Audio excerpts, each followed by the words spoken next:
ETV ప్రేక్షకులకి నమస్కారం. Triple detergent soap శుభమస్తు కార్యక్రమానికి స్వాగతం. ఈనాటి శుభమస్తు కార్యక్రమంలోని గ్రహఫల మంచంలో గ్రహాల యొక్క స్థితిగతులు, వాటి యొక్క శుభాశుభ ఫలితాల గురించి పరిశీలిద్దాం. అలాగే ఈరోజు 12 రాసుల వారికి ఏ సంఖ్యలు కలిసి వస్తాయి, రంగుల యొక్క దిక్కుల యొక్క ప్రాధాన్యత, ఏ దేవతల్ని పూజించాలి, ఏ కార్యక్రమాలు ఏ రాసుల వారు చేపట్టాలి అనేటువంటి అంశాలతో పాటు హారతి యొక్క అంతరార్థం ఏమిటో ఈనాటి ఆంతర్యంలో పరిశీలిద్దాం. శ్రీ నందననామ సంవత్సరం, పుష్యమాసం, ఉత్తరాయణం, హేమంత ఋతువు. నేడు పుష్యశుద్ధ ద్వాదశి, దీన్నే కూర్మ ద్వాదశి అంటాం. అలాగే ఇంకో ప్రత్యేకత, నేతాజీ సుభాష్ చంద్రబోస్ యొక్క జయంతి. ఈరోజు ద్వాదశి రోజున ఆధ్యాత్మిక కార్యక్రమాలు చేపట్టినట్టయితే ఆత్మజ్ఞానం ఏర్పడుతుంది. అలాగే ఈరోజు సౌమ్యవారం, ఈ బుధవారం నాడు చేపట్టేటువంటి విద్యా సంబంధిత కార్యక్రమాలు ఉత్తమమైనటువంటి విద్యను కలిగిస్తాయి. ఈరోజు నక్షత్రం మృగశిర నక్షత్రం. ఈ మృగశిర నక్షత్రంలో ఏ పాదంలో పుట్టినప్పటికీ కూడా దోషం లేదు, శుభప్రదమైనది. అలాగే ఈ మృగశిర నక్షత్రంలో పుట్టేటువంటి వారికి కుజ మహాదశతోటి ప్రారంభమవుతుంది. ఇక ఈరోజు 12 రాసుల వారికి ఏర్పడేటువంటి శుభాశుభ ఫలితాన్ని పరిశీలిద్దాం. ముందుగా మేషరాశి. ఈరోజు మేషరాశి వారిని పరిశీలించినట్టయితే ఆదాయంలో మంచి మార్పులు చేకూరుతాయి. ఉత్తమమైనటువంటి నిర్ణయాలు తీసుకోగలుగుతారు. కుటుంబ రీత్యా కూడా అనుకూల వాతావరణం ఆనందాన్ని కలిగిస్తుంది. మంచి మంచి నిర్ణయాలు వ్యాపార రీత్యా తీసుకోగలుగుతారు. వృత్తిపరమైనటువంటి వ్యవహారాల్లో కూడా అభివృద్ధి గోచరిస్తుంది. కుటుంబ సభ్యుల మధ్య ఐక్యత ఏర్పడుతుంది. ఆరోగ్యం పదిలం. ఈరోజు మీ అదృష్ట సంఖ్య 5, ఆకుపచ్చ వర్ణం ఆహ్లాదాన్ని కలిగిస్తుంది. ఉత్తర దిక్కు ప్రయాణాలు శుభకరం. అనుకూల దైవం శ్రీ మహాలక్ష్మి. ఈరోజు మీరు మహాలక్ష్మి అమ్మవారిని దర్శించడం, అమ్మవారికి కుంకుమార్చన నిర్వహించడం వంటి కార్యక్రమాల ద్వారా ఆదాయాన్ని పెంపొందింప చేసుకోగలుగుతారు. నూతన ఆర్థిక ప్రయత్నాలు ఈరోజు మీకు బాగా లాభిస్తాయి. ఈరోజు వృషభ రాశి వారిని పరిశీలించినట్టయితే ఆధ్యాత్మిక కార్యక్రమాల్లో పాల్గొంటారు. చేపట్టేటువంటి కార్యక్రమాల్లో చిరు విఘ్నాలు ఏర్పడినప్పటికీ మంచి విజయాలు కూడా వెన్నంటి ఉంటాయి. గృహ సంబంధిత కార్యక్రమాల్లో ఆనందకర వాతావరణం కొనసాగుతుంది. విద్యా సంబంధిత విషయాల్లో ఆశించినటువంటి ప్రయోజనాలు పొందగలుగుతారు. ఏర్పడినటువంటి జాప్యాలను నివారించుకునేటువంటి చర్యలు బాగా పనికి వస్తాయి. కుటుంబ సఖ్యత పెరుగుతుంది. వ్యవహారాల్లో నెగ్గుకు రాగలిగేటువంటి మనోధైర్యం కూడా ఏర్పడుతుంది. ఈరోజు మీ అదృష్ట సంఖ్య 9, పసుపు వర్ణం త్వరితగతిని శుభాల్ని కలిగిస్తుంది. ఈశాన్య దిక్కు ప్రయాణాలు శుభకరం. అనుకూల దైవం గణపతి. ఈరోజు మీరు గణపతి స్వామిని దర్శించడం, స్వామికి అభిషేకాదులు నిర్వహించడం వంటి కార్యక్రమాల ద్వారా ఆత్మస్థైర్యం పెరుగుతుంది. శత్రు జయం ఏర్పడుతుంది. విదేశీ సంబంధిత వ్యవహారాలు, లావాదేవీలు, ప్రక్రియలు ఈరోజు మీకు బాగా లాభిస్తాయి. ఆదాయాన్ని పెంపొందింపచేస్తాయి. ఈరోజు మిథున రాశి వారిని పరిశీలించినట్టయితే ప్రయాణాల విషయంలో జాగ్రత్తలు పాటించాలి. స్థిరాస్తి సంబంధిత వ్యవహారాల్లో చిరు సమస్యలు తలెత్తుతాయి. రాజకీయ నిర్ణయాలపై దుమారాలు రేపేటువంటి సంఘటనలు చోటు చేసుకుంటాయి. వృత్తిపరమైనటువంటి వ్యవహారాల్లో జాగ్రత్తతో కూడినటువంటి నిర్ణయాలు తప్పనిసరి. సంబంధ బాంధవ్యాలు మెరుగుపడతాయి. ఈరోజు మీ అదృష్ట సంఖ్య 5, ఆకుపచ్చ వర్ణం ఆహ్లాదాన్ని కలిగిస్తుంది. ఉత్తర దిక్కు ప్రయాణాలు శుభకరం. అనుకూల దైవం శ్రీ వెంకటేశ్వర స్వామి. ఈరోజు మీరు వెంకటేశ్వర స్వామిని దర్శించడం, స్వామికి అభిషేకాదులు నిర్వహించడం ద్వారా గ్రహ అతి ప్రతికూలతని దూరం చేసుకోగలుగుతారు. ముఖ్యంగా రవికుజుల ద్వారా ఏర్పడేటువంటి ప్రతికూలత దూరం అవుతుంది. విజయాలు దగ్గరవుతాయి. రుణ ప్రయత్నాలు ఈరోజు మీకు బాగా లాభిస్తాయి. ఈరోజు కర్కాటక రాశి వారిని పరిశీలించినట్టయితే లాభదాయకమైనటువంటి కార్యక్రమ నిర్వహణ కొనసాగించగలుగుతారు. ఆర్థికపరమైనటువంటి అంచనాలు దగ్గరవుతాయి. వృత్తిపరమైనటువంటి వ్యవహారాల్లో అభివృద్ధి కొనసాగుతుంది. నూతన ప్రయోగాల ద్వారా ఆదాయాన్ని పెంపొందింప చేసుకునేటువంటి మార్గాలు సులభతరం అవుతాయి. విదేశీ వ్యవహారాల్లో కూడా అనుకూలత పెంపొందింప చేసుకోగలుగుతారు. కుటుంబ సఖ్యత పెరుగుతుంది. ఆనందకర సంఘటనలు వృత్తిరీత్యా కూడా చోటు చేసుకుంటాయి. ఆరోగ్యం పదిలం. ఈరోజు మీ అదృష్ట సంఖ్య 5, తెలుపు వర్ణం ప్రశాంతతను పెంచుతుంది. తూర్పు దిక్కు ప్రయాణాలు శుభకరం. అనుకూల దైవం ఈశ్వరుడు. ఈరోజు మీరు శివాలయాన్ని దర్శించడం, ఈశ్వరుడికి అభిషేకాదులు నిర్వహించడం వంటి కార్యక్రమాల ద్వారా లాభస్థితిలో ఉండేటువంటి బృహస్పతి చంద్రుడి ద్వారా మంచి విజయాలు చేజిక్కించుకోగలుగుతారు. మానసిక ప్రశాంతత పెరుగుతుంది. ఆర్థిక లావాదేవీలు, ప్రక్రియలు, సంభాషణలు ఈరోజు మీకు ఉపకరిస్తాయి. ఈరోజు సింహరాశి వారిని పరిశీలించినట్టయితే ప్రతికూల వాతావరణాన్ని అనుకూలంగా మరల్చుకోగలుగుతారు. తెలివితేటలతో కూడినటువంటి కార్యక్రమ నిర్వహణ సామర్థ్యం పెరుగుతాయి. వృత్తిపరమైనటువంటి వ్యవహారాల్లో కూడా ప్రత్యర్థుల్ని చిత్తు చేయగలిగేటువంటి ధైర్య సాహసాలు ఏర్పడతాయి. మనోధైర్యం పెరుగుతుంది. కార్యక్రమాలపై విజయాల్ని సాధించుకోగలుగుతారు. కుటుంబ వ్యవహారాల్లో కూడా తొందరపాటు నిర్ణయాల ద్వారా కూడా విజయాలు సాధించుకోగలుగుతారు. ఆరోగ్య విషయంలో మంచి మార్పులు చోటు చేసుకుంటాయి. ఈరోజు మీ అదృష్ట సంఖ్య 1. తెలుపు వర్ణం ప్రశాంతతని పెంచుతుంది. తూర్పు దిక్కు ప్రయాణాలు శుభకరం. అనుకూల దైవం లక్ష్మీ నరసింహస్వామి. ఈరోజు మీరు లక్ష్మీ నరసింహస్వామిని దర్శించడం, స్వామికి అభిషేకాలు నిర్వహించడం వంటి కార్యక్రమాల ద్వారా ఉత్తమమైనటువంటి విజయాలు సాధించుకోగలుగుతారు. కార్యక్రమ నిర్వహణలో విఘ్నాలు దూరమవుతాయి. ఆధ్యాత్మిక కార్యక్రమాలు ఈరోజు మీకు మనశ్శాంతిని పెంచుతాయి. ఈరోజు కన్యారాశి వారిని పరిశీలించినట్టయితే ఉద్యోగ విషయాల్లో మంచి వార్తలు వింటారు. స్త్రీలకు సంబంధించినటువంటి వ్యవహారాల్లో అనుకూలత పెరుగుతుంది. వృత్తిపరమైనటువంటి ఆదాయం కూడా పెంపొందింప చేసుకోగలుగుతారు. శుభవార్తలు అన్ని రంగాల వారికి కూడా ఆనందాన్ని కలిగిస్తాయి. విద్యా సంబంధిత వ్యవహారాల్లో కూడా గతంలో ఏర్పడినటువంటి ప్రతికూలతని దూరం చేసుకునేటువంటి అవకాశాలు దగ్గరవుతాయి. ఆరోగ్య విషయంలో కూడా మంచి మార్పులు చోటు చేసుకుంటాయి. ప్రయాణాల విషయంలో చిరు జాగ్రత్తలు తప్పనిసరి. తలనొప్పి సంఘటనలు ఉన్నప్పటికీ నెగ్గుకు రాగలుగుతారు. ఈరోజు మీ అదృష్ట సంఖ్య 4. ఆకుపచ్చ వర్ణం ఆహ్లాదాన్ని కలిగిస్తుంది. ఉత్తర దిక్కు ప్రయాణాలు శుభకరం. అనుకూల దైవం మహాలక్ష్మి. ఈరోజు మీరు శ్రీ మహాలక్ష్మి అమ్మవారిని పూజించడం, శ్రీ సూక్త విధానంతో కనకదారోత్సవంతో చేపట్టేటువంటి పూజలు ఏలినర్సుని యొక్క దోషాన్ని దూరం చేసి ఆదాయాన్ని పెంపొందింపచేస్తుంది. రుణ ప్రయత్నాలు ఈరోజు మీకు లాభిస్తాయి. ఈరోజు తులారాశి వారిని పరిశీలించినట్టయితే శారీరక శ్రమ తగ్గుతుంది. మెరుగైనటువంటి పరిస్థితులు ఆశల్ని చిగురింపచేస్తాయి. వృత్తిపరమైనటువంటి అభిప్రాయ భేదాలకి పరిష్కారాలు లభిస్తాయి. వ్యాపారీత్యా నష్టపోయినటువంటి ద్రవ్యాన్ని తిరిగి దక్కించుకునేటువంటి అవకాశాలు కూడా లభిస్తాయి. శత్రువులు మిత్రులవుతారు. కుటుంబ వ్యవహారాల్లో ఏర్పడినటువంటి సమస్యలకు పరిష్కారాలు పెంపొందింప చేసుకునేటువంటి అవకాశాలు ఏర్పడతాయి. ఈరోజు మీ అదృష్ట సంఖ్య 9. పసుపు వర్ణం త్వరితగతిని శుభాలను కలిగిస్తుంది. ఈశాన్య దిక్కు ప్రయాణాలు శుభకరం. అనుకూల దైవం శ్రీ మహావిష్ణువు. ఈరోజు మీరు మహావిష్ణువుని దర్శించడం, విష్ణు సహస్రనామ పారాయణ లేదా వినడం ద్వారా ఉత్తమమైనటువంటి ఫలితాలు లభిస్తాయి. ఏలినర్సన్ యొక్క దోషం దూరం అవుతుంది. అష్టమ గురుచంద్రుల ద్వారా ఏర్పడేటువంటి విపత్తులు కూడా దూరం అవుతాయి. ఆర్థిక నిర్ణయాలు ఈరోజు మీకు ఆకస్మికంగా లాభిస్తాయి. ఈరోజు వృశ్చిక రాశి వారిని పరిశీలించినట్టయితే ఉత్తమమైనటువంటి నిర్ణయాలు వృత్తిరీత్యా తీసుకోగలుగుతారు. పెట్టుబడులు ఆశించినటువంటి ప్రయోజనాల్ని కలిగిస్తాయి. వ్యాపార నిర్ణయాలపై తర్జన భర్జనలు కొనసాగుతాయి. గృహ సంబంధిత కార్యక్రమాల్లో కూడా ఆశించినటువంటి ప్రయోజనాల్ని వెనువెంటనే పెంపొందింప చేసుకోగలుగుతారు. ధైర్యంతో సాహసంతో కూడినటువంటి నిర్ణయాల ద్వారా విజయాలు చేజిక్కించుకోగలుగుతారు. అన్ని రంగాల వారికి కూడా సంతృప్తికర సంఘటనలు ఏర్పడతాయి. ఈరోజు మీ అదృష్ట సంఖ్య 5. ఆకుపచ్చ వర్ణం ఆహ్లాదాన్ని కలిగిస్తుంది. ఉత్తర దిక్కు ప్రయాణాలు శుభకరం. అనుకూల దైవం ఈశ్వరుడు. ఈరోజు మీరు శివాలయాన్ని దర్శించడం, ఈశ్వరుడికి అభిషేకాదులు నిర్వహించడం వంటి కార్యక్రమాల ద్వారా మానసిక ప్రశాంతత పెరుగుతుంది. వ్యయ రాహువు శని ద్వారా ఏర్పడేటువంటి ఆటంకాలు దూరం చేసుకోగలుగుతారు. విదేశీ సంబంధిత వ్యవహారాలు, సంభాషణలు, పెట్టుబడులు ఈరోజు మీకు లాభిస్తాయి. ఈరోజు ధనుస్సు రాశి వారిని పరిశీలించినట్టయితే ఆదాయ అంచనాలు దగ్గరవుతాయి. చేపట్టేటువంటి కార్యక్రమాలపై పట్టు కలిగి ఉంటారు. వృత్తిపరమైనటువంటి వ్యాపార సంబంధిత, ఉద్యోగ సంబంధిత విషయాల్లో కూడా ప్రాధాన్యతని సంతరించుకోగలుగుతారు. మంచి నిర్ణయాలు గృహరీత్యా తీసుకోగలుగుతారు. ఆనందకర వాతావరణం పిల్లల ద్వారా లభిస్తుంది. ఉత్తమమైనటువంటి కార్యక్రమ నిర్వహణ అన్ని రంగాల వారికి కూడా లభిస్తుంది. ఈరోజు మీ అదృష్ట సంఖ్య 1. ఎరుపు వర్ణం ధైర్యాన్ని కలిగిస్తుంది. దక్షిణ దిశ ప్రయాణాలు శుభకరం. అనుకూల దైవం మహాకాళి. ఈరోజు మీరు మహాకాళి అమ్మవారిని దర్శించడం, అమ్మవారికి కుంకుమార్చన నిర్వహించడం వంటి కార్యక్రమాల ద్వారా ఉత్తమమైనటువంటి విజయాలు చేజిక్కించుకునేటువంటి అవకాశాలు దగ్గరవుతాయి. లాభస్థితిలో ఉండేటువంటి శని రాహుల ద్వారా ఆదాయాన్ని పెంపొందింప చేసుకోగలుగుతారు. ఆకస్మిక ఆనందం లభిస్తుంది. వ్యాపార నూతన ఒప్పందాలు ఈరోజు మీకు బాగా లాభిస్తాయి. ఆదాయాన్ని పెంపొందింపచేస్తాయి.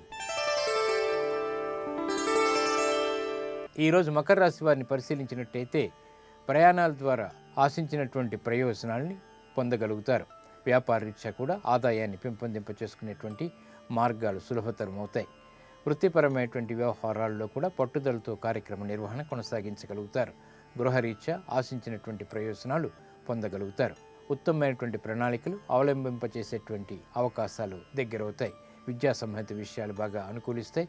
మనోధైర్యం పెరుగుతుంది. ఆత్మవిశ్వాసం ఏర్పడుతుంది. ఈరోజు మీ అదృష్ట సంఖ్య 9. ఎరుపు వర్ణం ధైర్యాన్ని కలిగిస్తుంది. పడమటి దిక్కు ప్రయాణాలు శుభకరం. అనుకూల దైవం శ్రీ గణపతి. ఈరోజు మీరు గణపతి స్వామిని దర్శించడం, స్వామికి అభిషేకాదులు నిర్వహించడం వంటి కార్యక్రమాల ద్వారా ఆలోచన సంపత్తి పెరుగుతుంది. బుద్ధి సూక్ష్మత ఏర్పడుతుంది. తద్వారా విజయాలు చేజిక్కించుకోగలుగుతారు. వ్యాపార నూతన ప్రణాళికలు ఈరోజు మీకు లాభిస్తాయి. ఆదాయాన్ని పెంపొందింపచేస్తాయి. ఈరోజు కుంభరాశి వారిని పరిశీలించినట్టయితే స్త్రీల ద్వారా విజయాల్ని చేజిక్కించుకోగలుగుతారు. ఉత్తమమైనటువంటి ఆలోచన సంపత్తి అన్ని రంగాల వారికి కూడా ఏర్పడుతుంది. స్త్రీలు శుభవార్తలు వింటారు. నూతన వస్త్రధారణ వంటి కార్యక్రమాలు ఆనందాన్ని కలిగిస్తాయి. నూతన కొనుగోళ్లు కూడా ఆనందాన్ని పెంపొందింపచేస్తాయి. వ్యాపారరీత్యా కూడా కీలక నిర్ణయాలు తీసుకోగలుగుతారు. బాధ్యతలు పెరుగుతాయి. ఈరోజు మీ అదృష్ట సంఖ్య 3. పసుపు వర్ణం త్వరితగతిని శుభాల్ని కలిగిస్తుంది. ఈశాన్య దిక్కు ప్రయాణాలు శుభకరం. అనుకూల దైవం దక్షిణామూర్తి. ఈరోజు మీరు దక్షిణామూర్తిని దర్శించడం, స్వామికి అభిషేకాదులు నిర్వహించడం వంటి కార్యక్రమాల ద్వారా ఉత్తమమైనటువంటి విజయాలు ఏర్పడతాయి. విద్యా సంబంధిత ప్రయత్నాలు ఈరోజు మీకు బాగా లాభిస్తాయి. ఈరోజు మీనరాశి వారిని పరిశీలించినట్టయితే క్రీడారంగం వారికి బాగా కలిసి వస్తాయి. విజయాలు సిద్ధిస్తాయి. ఆత్మవిశ్వాసంతో ప్రతి పనిని ఏకాగ్రతతో చేపట్టేటువంటి అవకాశాలు దగ్గరవుతాయి. విద్యా సంబంధిత పరీక్షల్లో నెగ్గుకు రాగలిగేటువంటి సత్తా కలిగి ఉంటారు. వృత్తిపరమైనటువంటి వ్యవహారాల్లో కూడా అభివృద్ధి గోచరిస్తుంది. వ్యాపార ఒప్పందాలు అనుకూలిస్తాయి. ఈరోజు మీ అదృష్ట సంఖ్య 2. తెలుపు వర్ణం ప్రశాంతతని పెంచుతుంది. తూర్పు దిక్కు ప్రయాణాలు శుభకరం. అనుకూల దైవం శ్రీ మహాలక్ష్మి. ఈరోజు మీరు మహాలక్ష్మి అమ్మవారిని దర్శించడం, అమ్మవారికి కుంకుమార్చన నిర్వహించడం వంటి కార్యక్రమాల ద్వారా ఆదాయంలో మంచి మార్పులు చేకూరుతాయి. ఉత్తమమైనటువంటి ఫలితాలు లభిస్తాయి. విద్యా సంబంధిత ప్రయత్నాలు, ఆర్థిక ప్రయత్నాలు ఈరోజు మీకు లాభిస్తాయి. నేటి నక్షత్ర యోగాన్ని పరిశీలిద్దాం. నేటి నక్షత్రం మృగశిర నక్షత్రం. దీని అధిదేవత చంద్రుడు. నక్షత్రాధిపతి కుజుడు. మృగశిర నక్షత్రంలో పుట్టేటువంటి వారికి కుజ మహాదశతోటి ప్రారంభమవుతుంది. సాహసోపేతమైనటువంటి నిర్ణయాల ద్వారా విజయాలు తొందరగా చేజిక్కించుకోవడం కుజుడు ద్వారా మాత్రమే లభిస్తుంది. రుణపీడ అలాగే శత్రు సంబంధిత విజయాలు కుజుడు ద్వారా మాత్రమే లభిస్తాయి. ఈ మృగశిర నక్షత్రంలో పుట్టేటువంటి వారికి జాతకరీత్యా కుజుడు ఉత్తమమైనటువంటి స్థానాల్లో ఉన్నట్టయితే త్వరితగతిని స్థిరాస్తులు చేజిక్కించుకోవటం, శత్రుజయం, రుణపీడ ఏర్పడుతూ ఉంటాయి. ప్రస్తుతం కుజుడు యొక్క స్థితి ఉచ్చస్థితి కాబట్టి ఈ మృగశిర నక్షత్రంలో పుట్టేటువంటి వారికి ఉత్తమ విజయాలు లభిస్తాయి. మృగశిర నక్షత్రంలో చేపట్టేటువంటి యాత్రలు మంచి ఫలితాలను ఇస్తాయి. వివాహ సంబంధిత వ్యవహారాలు పరిశీలించినట్టయితే వధూవరులది ఇద్దరిది కూడా మృగశిర నక్షత్రం అయినప్పుడు ఇది వివాహానికి యోగ్యత చూపించదు.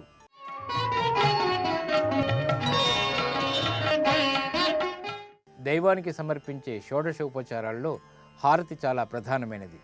హారతి దైవానికి సమర్పించడంలోనూ స్వీకరించడంలోనూ ఎంతో పరమార్థం ఉంది. అది ఏమిటో పరిశీలిద్దాం.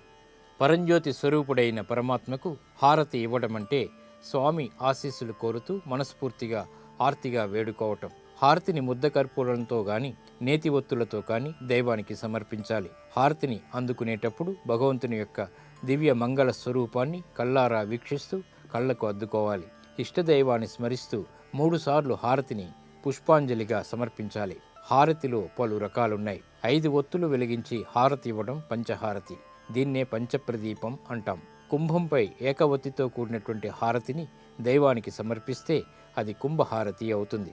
పూజా విధానాన్ని ఎప్పుడు ఆచరించినా మంగళ నీరాజనాన్ని సమర్పించనిదే ఆ పూజ సుసంపన్నం కాదు. హారతి అంటే జీవుని పంచప్రాణాలకు ప్రతీక. హారతి దైవానికి సమర్పిస్తున్న సందర్భంలో ప్రతి భక్తుడు తన పంచప్రాణాల సహాయంతో ఈశ్వరుడికి హారతిగా ఇస్తున్నానని భావించాలి. ఇవి ఈనాటి శుభమస్తు కార్యక్రమంలోని గ్రహబల మంచంలోని విశేషాలు. ఇప్పుడు గ్రహబల మంచంలో వాస్తు విశేషాలు తెలుసుకుందాం. తిరిగి రేపటి శుభమస్తు కార్యక్రమంలో కలుసుకుందాం. నమస్కారం.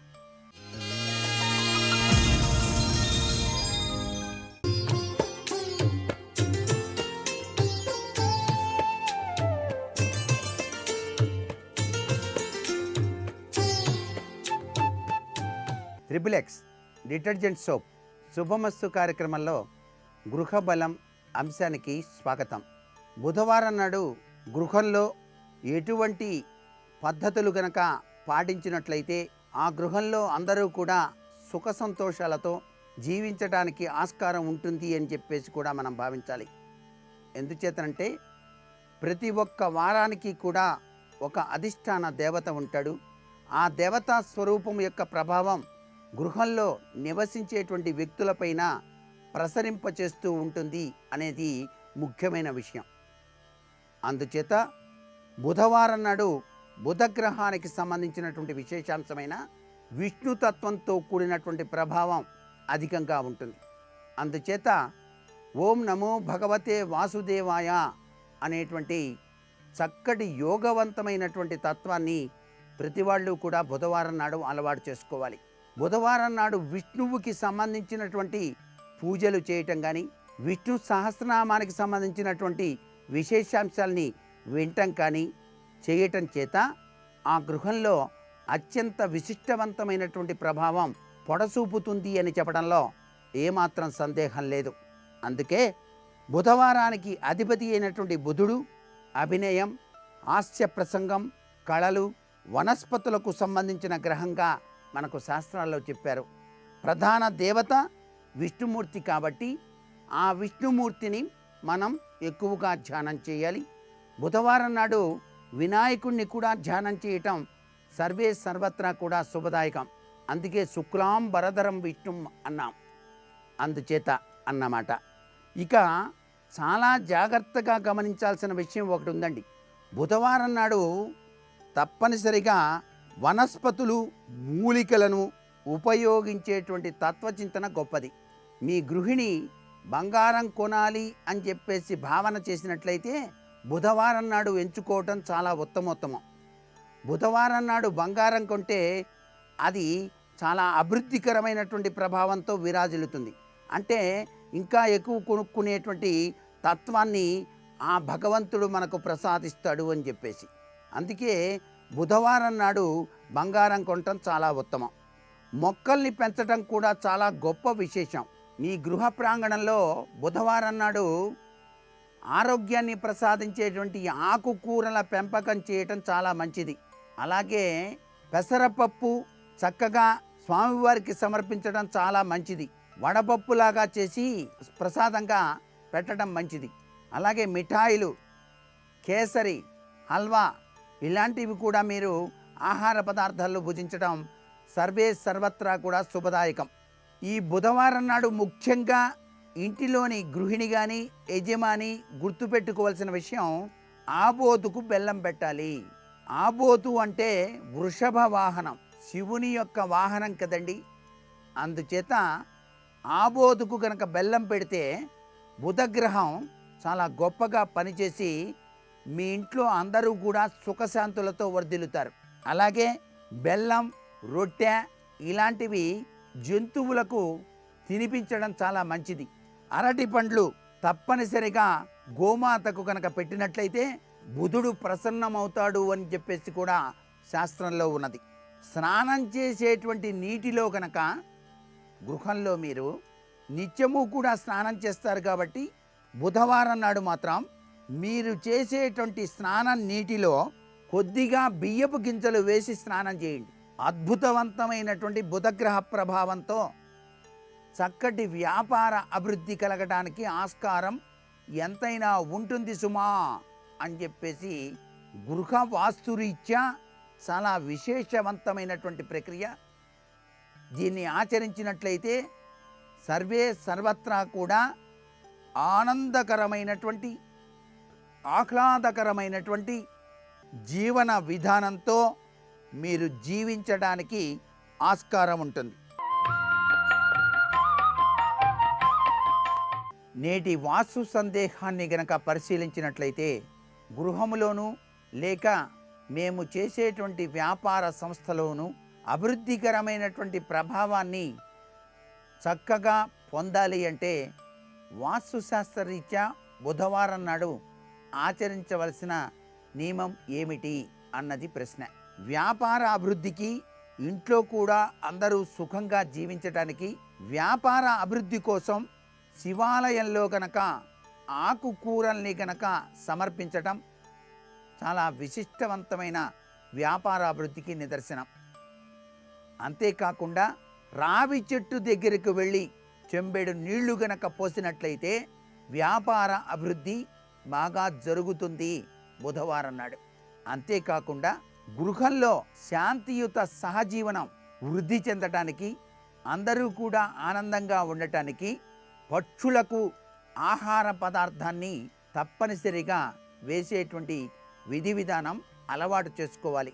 మీరు భోంచేసేటువంటి సమయంలో ఒక ముద్దను అలా తీసి పక్కన పెట్టి ఆ ముద్దను గనక కాకికి గనక సమర్పించినట్లయితే విశిష్టవంతమైనటువంటి అభివృద్ధి పదంలో ఆ గృహం అందరూ ఉల్లాసంగా ఆనందంగా ఉండటానికి పితృదేవతల ఆశీస్సులు ఎల్లప్పుడూ ఎల్లవేళలా ఉంటాయి అన్నది సూత్ర ప్రాతిపదిక. మరికొన్ని ముఖ్య విషయాలు మర్నాడు చెప్పుకుందామా? మరి సర్వే జనా సుఖినో భవంతు.